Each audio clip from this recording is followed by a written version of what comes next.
wasted. We're here This summer was so wonderful. Which are critical for the population of developmentally disabled adults in New Jersey.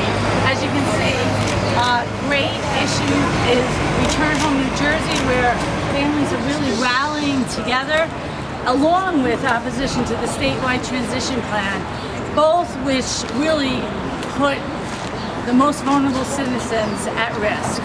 So I'm going to turn it over to some of the parents that like to share some of their stories publicly. And we'll start. Hi, my name is Jenn and I'm honored to speak with you today. I'm the parent of 3 teenagers, one of whom happens to have the experience of living with a disability.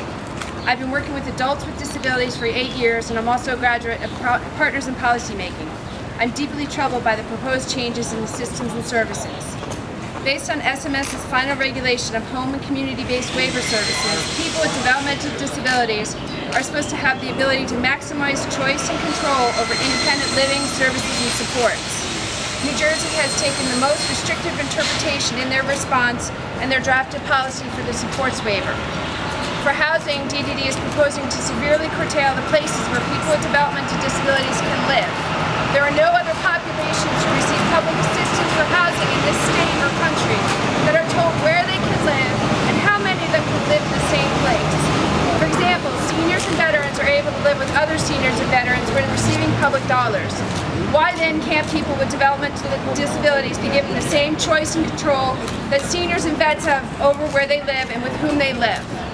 New Jersey does not own people with developmental disabilities and should not get to choose with whom and where they live.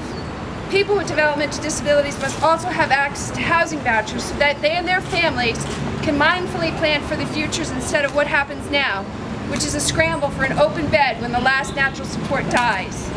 The policy that has been drafted in New Jersey on the heels of CMS's final regulation of home and community-based services is a far cry from people with developmental disabilities having the ability to maximize choice and control over independent living, services, and supports.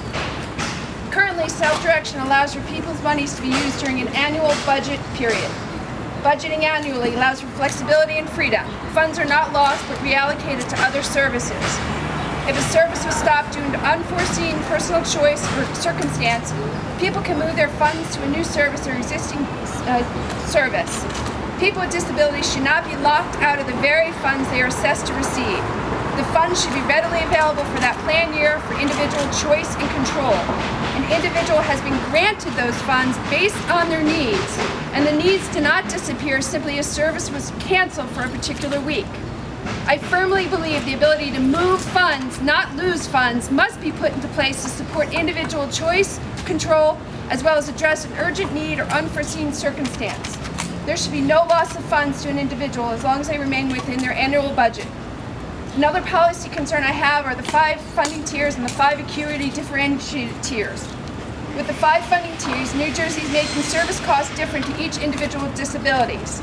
Yes, different needs require different resources that often entail higher costs, but this can create segregation, particularly within day programs. Provider agencies may begin to view the people they serve as dollars rather than individuals.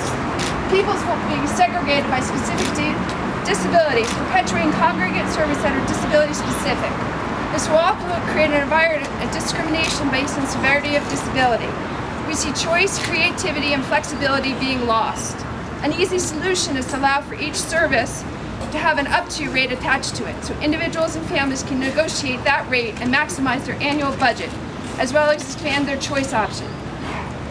This new policy states the loss of personal training for individuals. It, however, allows for physical therapy. How does physical therapy replace the socialization, integration, social interaction, and camaraderie that occurs at your local gym? Self-direction is about community, someone with a disability able to be in and part of their local town, places of worship, making their contributions known and felt.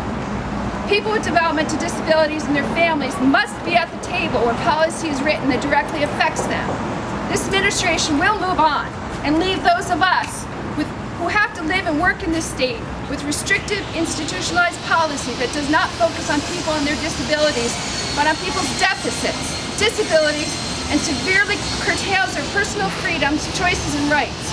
We demand a rewrite with families and people who use these services at the table so we can have a system in New Jersey that truly supports people with developmental disabilities to have freedom, choice, control, contribution, and confirmation of their state system and supports.